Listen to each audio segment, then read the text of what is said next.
sou Marli Monteiro de Carvalho, professora da Escola Politécnica da Universidade de São Paulo. Eu vou falar para vocês hoje de gestão de portfólio. Como um tema bastante complexo, a gente dividiu em duas aulas, parte 1 e parte 2. Aí vocês estão vendo algumas referências que a gente usou, depois tem a lista detalhada e o link para alguns artigos que são disponíveis para download free. A gente vai falar da definição da gestão de portfólio, depois a gente vai pensar alguns modelos de gestão de portfólio da literatura de inovação e de desenvolvimento de produto, e também tem uma literatura de gestão de portfólio que é relativa a projetos independentes do contexto de inovação, né? Então, projetos de capitais, projetos de manutenção, outros tipos de projetos que são modelos mais abrangentes. Então, a gente também vai falar desses modelos, depois eu vou falar bem rapidamente de ferramentas e técnicas. Termos de definição, eu acho que uma coisa importante em gestão de portfólio é que é o processo de tomar decisão e um processo de tomar decisão estratégico. Quais são os principais projetos que eu devo aportar recurso, quais são os critérios que eu uso para selecionar esse projeto, e pior do que isso, tem toda essa política que a gente vai tentar organizar através de processos, através de critérios, mas isso é sempre um processo também que envolve o que a gente chama da política das organizações, as relações de poder, e isso não pode ser ignorado, porque senão a gente teria uma maquininha que era um CEO, que a gente programava as entradas e saídas e ele tomava decisões, assim como o portfólio. O portfólio tem que ser acordado por um grupo de decisores, então a gente nunca pode perder de vista essa dimensão mais estratégica do portfólio. E, além disso, a gente tem que ter sempre em mente que portfólio é algo que está em regime. Por quê? Porque ele tem um momento de decisão e de priorização e seleção de carteira, e depois ele tem um momento de gestão. E durante esse período, eu vou ter novas oportunidades aparecendo, projetos que não estão dando certo sendo abortados. Então, a gente tem que ver gestão de projeto como um processo de tomar decisão e que ele tem um regime, uma dinâmica que envolve incerteza, envolve vários aspectos relacionados a essa dinâmica, tanto com as incertezas de mercado, como as incertezas tecnológicas, como a própria incerteza das estimativas que eu usei para trabalhar aquele processo de tomar decisão.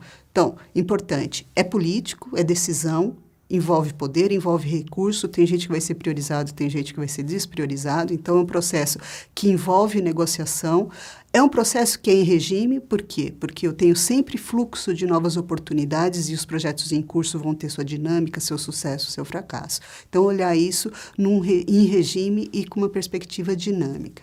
Esse esquema que vocês estão vendo, basicamente alinha a gestão de portfólio com a dimensão estratégica.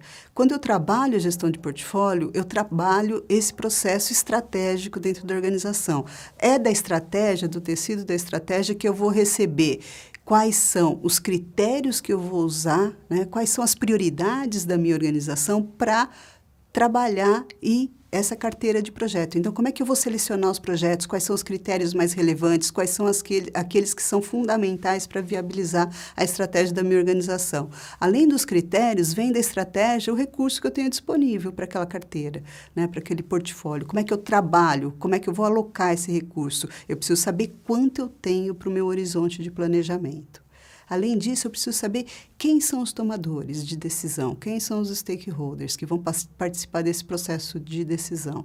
Se eu deixar pessoas chaves fora, provavelmente eu vou ter problemas para negociar essa carteira, esse portfólio que eu estou trabalhando. Então, eu preciso selecionar as pessoas certas para fazer parte desse processo decisório, que são os stakeholders. E preciso definir bem qual é o processo. Como é que eu vou trabalhar as propostas individuais, como é que eu vou trabalhar o conjunto e priorizar, como é que eu vou alocar recurso, que ferramentas eu vou usar. Então, esse processo e ferramentas também tem que ser claramente definido, porque apesar de ter uma dimensão política, é nesse procedimento, nesse método que eu tenho uma transparência para a organização de como é que os projetos são selecionados, como é que eu aloco o recurso nesses projetos. Então, como eu conversei com vocês, a gestão de portfólio, ela é uma camada intermediária que faz conversar a estratégia num ponto alto passando para a gestão de portfólio critérios e recursos, e eu também preciso conversar na gestão de portfólio, a gente vai ver mais detalhado um pouco para frente, com a camada de projetos, porque é de lá, dos gates de avaliação desses projetos, dos portões de avaliação, que vocês já devem ter visto em outras aulas, é que eu recebo como é que estão os meus projetos em curso na minha carteira, no meu portfólio. E a partir daí que eu resolvo se eu priorizo, se eu aborto, como é que eu trabalho esses projetos que estão em andamento, que é a dimensão gestão de projetos. Então, eu preciso, na gestão de portfólio, um fluxo muito bom de informação e de base de conhecimento para que eu possa, de fato, fazer uma boa gestão de portfólio. Bom, agora a gente vai falar de alguns modelos de gestão de portfólio típicos da área de desenvolvimento de produtos. Esse primeiro que vocês estão vendo é o que a gente chama de modelo do Fuse Front-End, ou ainda no momento em que eu não tenho um projeto de produto ou um projeto mais tangível, eu ainda estou trabalhando no nível de oportunidades e conceitos. Por isso que a gente chama de Fuse Front-End. Fuse, numa tradução literal, seria difuso, né? Um processo, a parte mais nebulosa. Por quê? Porque eu estou trabalhando com informação ainda muito incerta, que vem do mercado, que vem da tecnologia, e estou triando isso a partir de um conjunto de filtros para que isso vire conceitos dentro da organização. Então, a gente chama isso de Fuse Front-End, e a saída desse processo é o conceito. Ainda não é um projeto de produto, é um conceito. E isso ainda pode ir para a área de desenvolvimento, como vocês viram em outras disciplinas, mas também pode realimentar com mais demanda de informação. E é claro que eu posso optar por um projeto ser abortado ou por ele ficar em stand-by até um momento mais apropriado de mercado ou de desenvolvimento da tecnologia, dado o meu contexto organizacional. Esse outro modelo, com certeza vocês já ouviram falar, que é o modelo do funil de desenvolvimento ou pipeline, que os principais autores são o Clark e o Wright. Eles têm várias publicações, eu pensei duas aí. No primeiro, vocês veem que o processo vai desde essa fase mais difusa que a gente viu no outro modelo do Fuse Front-End, que é o que a gente chama ainda de planejamento da inovação, até na ponta, e por isso essa questão de afunilar, porque através dos vários portões de decisão, eu vou afunilando as opções, eu vou tirando algumas que não estão apropriadas e deixando aquelas mais alinhadas até chegar no nível, na ponta do desenvolvimento de produto. Então, esse funil de desenvolvimento vai desde aquelas oportunidades de mercado e tecnológica e vai triando até eu chegar no nível de desenvolvimento de produto. Bom, eu trouxe aqui para vocês o modelo do Stage Gate, que embora ele seja mais dentro da área de desenvolvimento de produto, lembrando que o Stage Gate é o modelo dos mais difundidos na área de desenvolvimento de produto e foi proposto pelo pesquisador Robert Cooper. E ele basicamente trabalha a evolução do projeto-produto gate a gate.